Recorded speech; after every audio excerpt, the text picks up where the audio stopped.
안녕하세요. 자유교회 이진우 목사가 보내드리는 아침 묵상입니다. 오늘도 예수 그리스도의 향기를 내는 복된 하루가 되시길 바랍니다. 10월 20일 수요일 아침 묵상입니다. 오늘은 두 사람이 구브로에 가서라는 제목으로 사도행전 13장 4절로 5절의 말씀 묵상합니다. 두 사람이 성령의 보내심을 받아 실루기아에 내려가 거기서 배 타고 구브로에 가서 살라미에 이르러 하나님의 말씀을 유대인의 여러 회당에서 전할세 요한을 수행원으로 두었더라. 새날을 시작합니다. 새날을 주신 주님의 은혜에 감사하며 수요일 아침 묵상 시작합니다. 안디옥 교회는 금식하며 기도하는 중에 성령의 음성을 따라 바나바와 사울을 따로 세워 복음 전파를 위해 세상으로 내보냈습니다. 비록 바나바와 사울이 안디옥 교회의 파송과 도움을 받았다고는 하지만 이들을 보내신 이는 안디옥 교회가 아니라 성령이었음을 사도행전은 강조합니다. 사도행전 13장 4절이죠. 두 사람이 성령의 보내심을 받아 실루기아에 내려가 거기서 배 타고 구브로에 가서 성령의 보내심을 받은 사람은 바나바와 사울이었지만 이 두 사람만 전도를 떠난 것은 아니었습니다. 바나바와 사울은 예루살렘 교회에 구제금을 전달하고 돌아올 때에 함께 데리고 왔던 마가 요한을 수행원 삼아 전도를 시작합니다. 사도행전 13장 5절이죠. 살라미에 이르러 하나님의 말씀을 유대인 여러 회당에서 전할세 요한을 수행원으로 두었더라.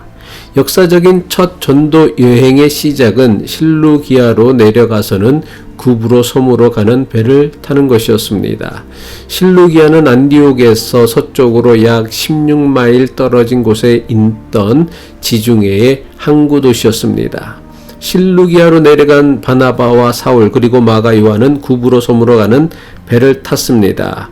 구브로는 바나바와 사울의 역사적인 첫 선교지였던 것입니다.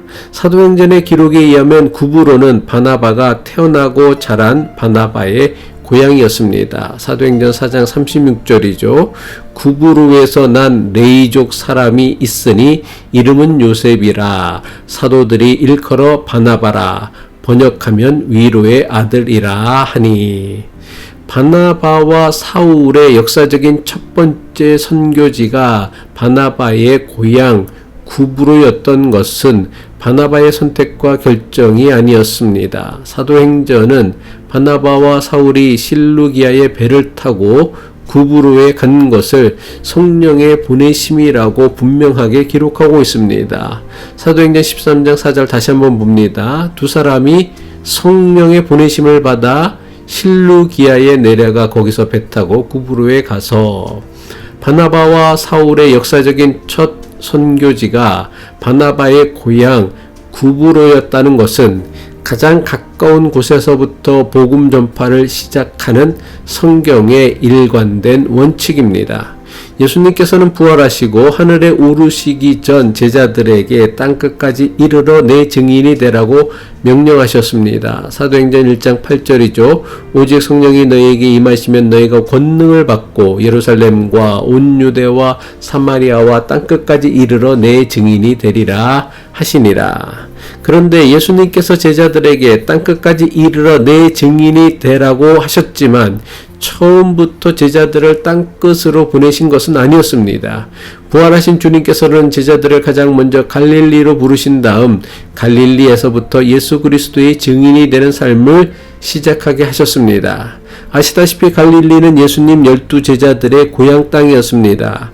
마찬가지로 다메섹으로 가는 길에 사울을 만나주시고 그를 예수 그리스도의 복음을 전하는 사도로 부르셨습니다. 하지만 사울이 다메섹으로 가는 길에서 주님의 부르심을 받았다고는 하지만 그 즉시 전도자의 삶을 살았던 것은 아닙니다. 사울을 부르신 주님께서는 13년 동안 다소에서 사울을 머물러 지내게 하셨습니다. 다소는 사울이 태어나고 자란 고향이었습니다. 예수님 역시 제자들을 부르시고 본격적인 공생의 사역을 시작하신 곳은 갈릴리였습니다.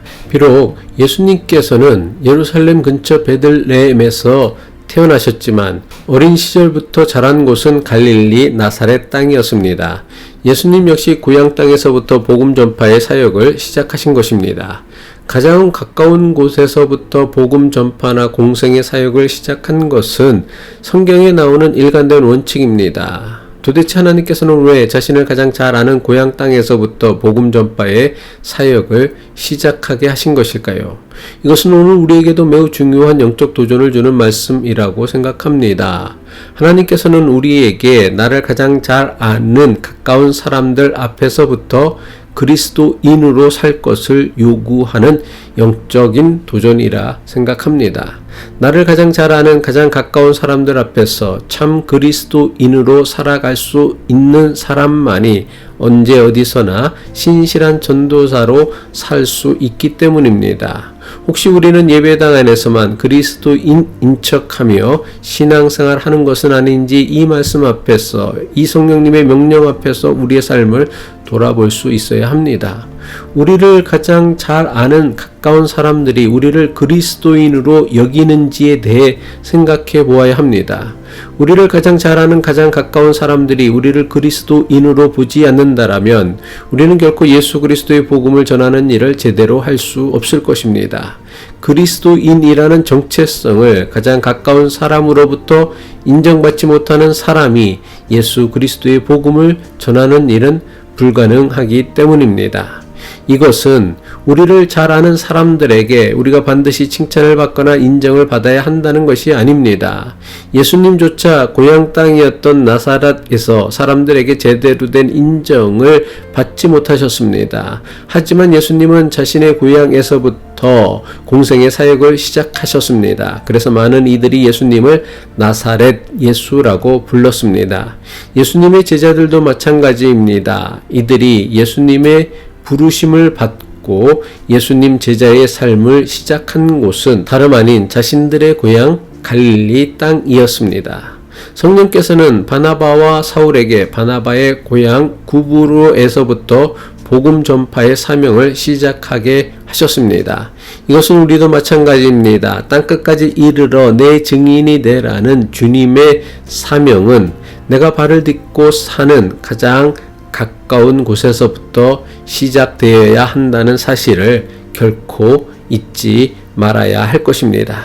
기도하겠습니다. 땅끝의 시작은 나와 가장 가까운 곳에서부터 시작된다는 사실을 마음에 품고 내가 발을 딛고 사는 가장 가까운 곳, 내가 알고 지내는 가장 가까운 사람에서부터 예수 그리스도의 복음을 전하는 일에 최선을 다하게 하옵소서.